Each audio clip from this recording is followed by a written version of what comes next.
सकाळी उठल्या उठल्या कामाची सुरुवात मी नेहमीच बेड आवरण्यापासून करते, कारण की घरातील पॉझिटिव्ह वाईबची सुरुवात इथूनच होते. हॅलो, मी Deepali and welcome to my mini vlog. हल्ली ना बाहेरचं वातावरण एवढं बदललंय की भर उन्हाळ्यात पावसाळा सुरू झालाय असं वाटतं. देन कपड्याच्या घड्या घालून घेतल्या आणि पाऊस पडत असल्यामुळे कपडे वाळण्याचे देखील भरपूर वांदेच होत आहेत. शिवायची सुट्टी असल्यामुळे मी इथे रात्रीच उडदाची डाळ भिजत घातली होती, कारण की त्याला मेदू वडे खूपच जास्त आवडतात. देन वड्याचं पीठ करण्यासाठी मिक्सरच्या जारमध्ये उडदाची डाळ, 3 ते 4 मिरची, लसूण आणि थोडंसं मीठ टाकून घेतलं.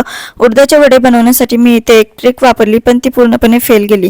यामुळे आपले नॉर्मली भजी बनवतात तसे भजी बनवून घेतले आणि आता याला उडदाचे मेदू वडे म्हणायचं की भजी हे तुम्ही तुमचंच ठरवा. त्यानंतर झोपण्यापूर्वी हेअर मसाज करायचा होता आणि हल्ली ना हेअर फॉल देखील खूप जास्त होतं. यावर उपाय म्हणून मी कापूरच्या गोळ्या ऑइलमध्ये मिक्स करून घेतला.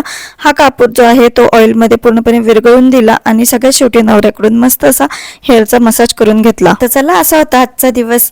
बाय.